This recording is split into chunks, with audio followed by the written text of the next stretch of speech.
Good morning students. 11वीं वाले बच्चे, सिद्धि हिंदी विद्यालय के इस ऑनलाइन क्लासेस में आपका हार्दिक स्वागत है। अब बच्चों, यहाँ पे हमारा ये जो काव्य है वो पहला काव्य है।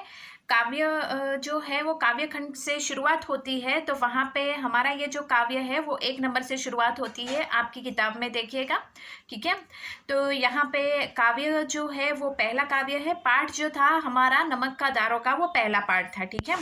अब यहाँ पे हम जो काव्य पढ़ने वाले हैं, उस काव्य के जो कवि है वो कबीर है। कबीर का परिचय मैंने थोड़ा बहुत आपको दे दिया है। उनका जन्म, उनकी मृत्यु, उनकी प्रमुख रचनाएं जो है वो बीजक में है। बीजक एक किताब का नाम है, ठीक है। उसमें बहुत सारे शब्द, साखिया, पद, दोहे लिखे हुए हैं।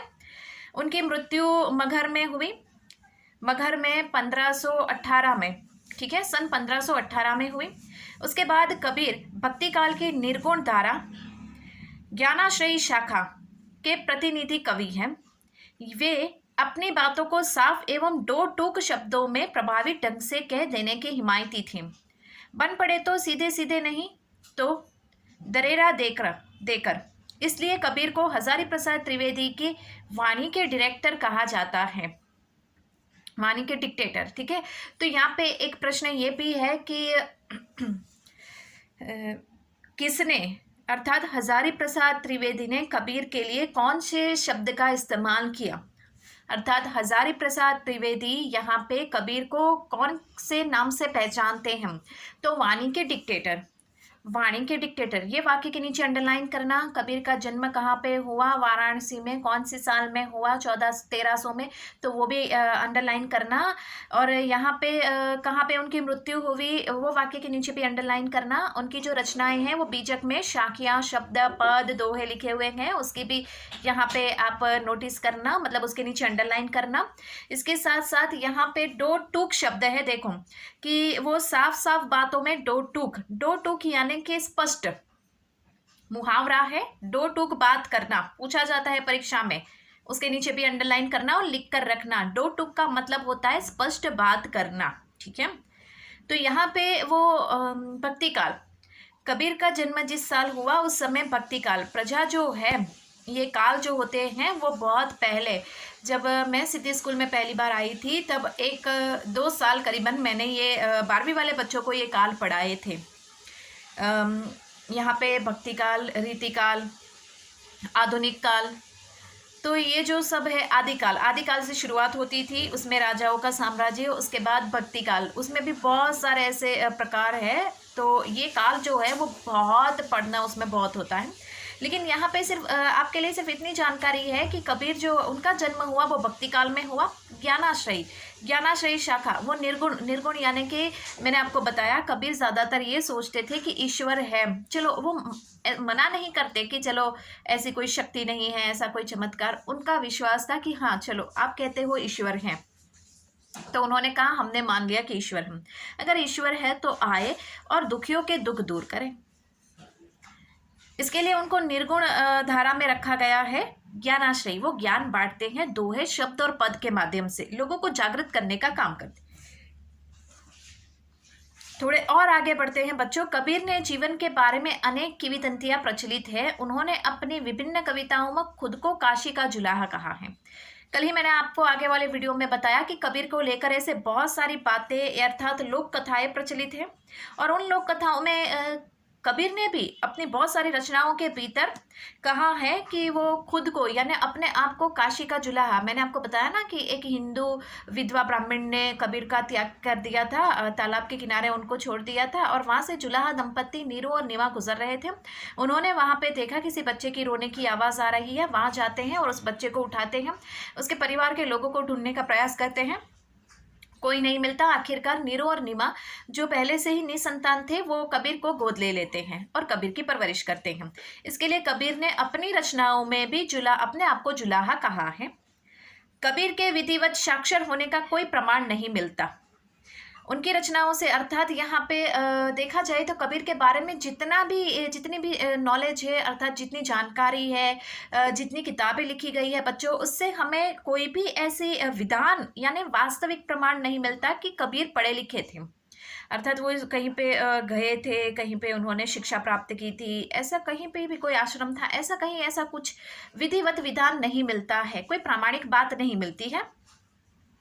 मसी कागद छुयो नहीं, कलम गही नहीं हाथ, जैसे कबीर की पंक्तियां भी इसका प्रमाण देती हैं। कबीर ने, मैंने कहा ना, कबीर ने अपनी रचनाओं में अपना खुद का भी उल्लेख किया है कि काशी में उनका जन्म हुआ, जुलाहा दंपत्ति अर्थात वो उनके माता पिता, तो वो अपने आप को जुलाहा कहते हैं उनकी रचनाओं में। अर्थात उनकी रचनाओं में ये भी उन्होंने अपने बारे में लिखा कि ये वाक्य से, मसी कागज छुयो नहीं, कलम गही नहीं हाथ।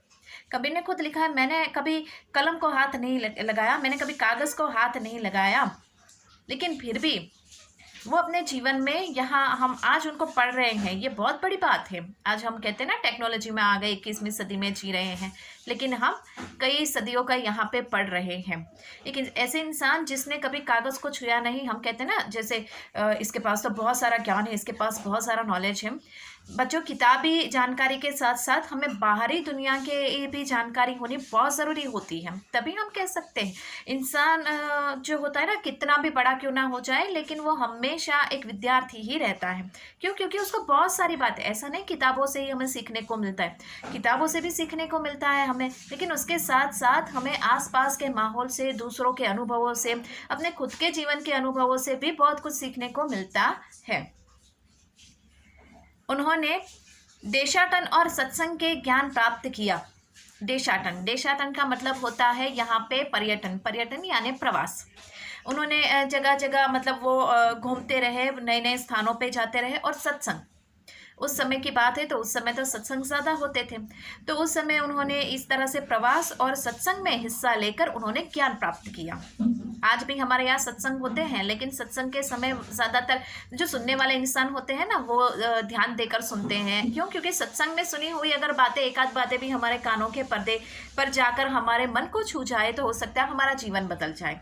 क्योंकि सत्संग में भी ऐसे बहुत सारे घटनाएं, हमें बातें, अनुभव सुनाए जाते हैं। सत्संग हमें कभी ध्यान से सुनिएगा ऐसे, लेकिन ज़्यादातर तो हम लोग वो सिनेमा की दुनिया में खोए हुए रहते हैं, है ना।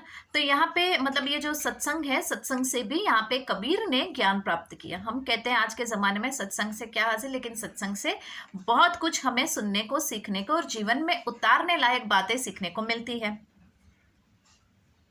किताबी ज्ञान के स्थान पर आंखों देखे सत्य और अनुभवों के प्रमुखता दी। मैं एक एक वाक्य पढ़ रही हूँ और आपको समझा रही हूँ। क्यों? क्योंकि कबीर के साथ जुड़ी हुई बात है जो बहुत ही महत्वपूर्ण है।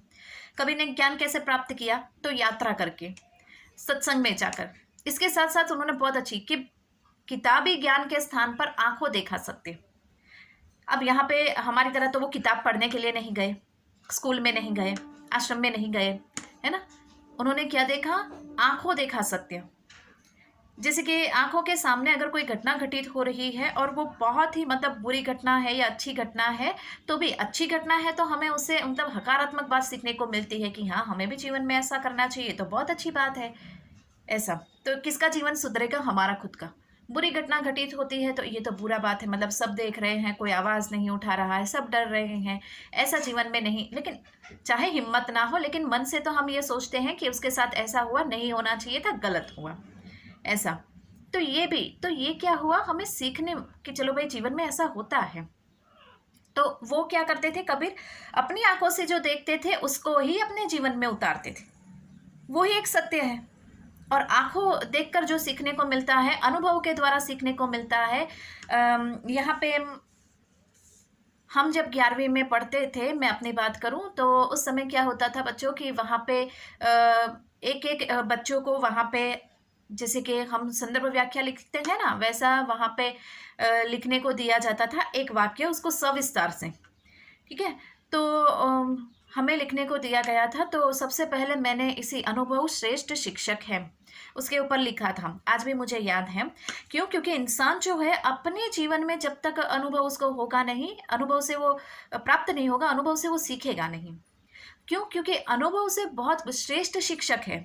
अनुभव से हमें बहुत कुछ सीखने को मिलता है। एक बार ठोकर लगती है, फिर हमें पता है कि यहाँ पे खड्डा है, यहाँ नहीं जाना चाहिए, या फिर जाते हैं तो ध्यान रखते हैं, यहाँ से गिर जाते हैं हम लोग। एक बार हमें अनुभव हुआ, तो अनुभव से इंसान बहुत कुछ सीखता है। ऐसा कबीर का यहाँ पे सोचना है और ये बात बिल्कुल वास्तविक है। हम अपने जीवन में भी उसका एक्सपेरिमेंट करके एक बार, दो बार, तीन बार, बहुत सारी बार हम देख चुके हैं, तो हमें उस अनुभव से बहुत कुछ सीखने को मिलता है।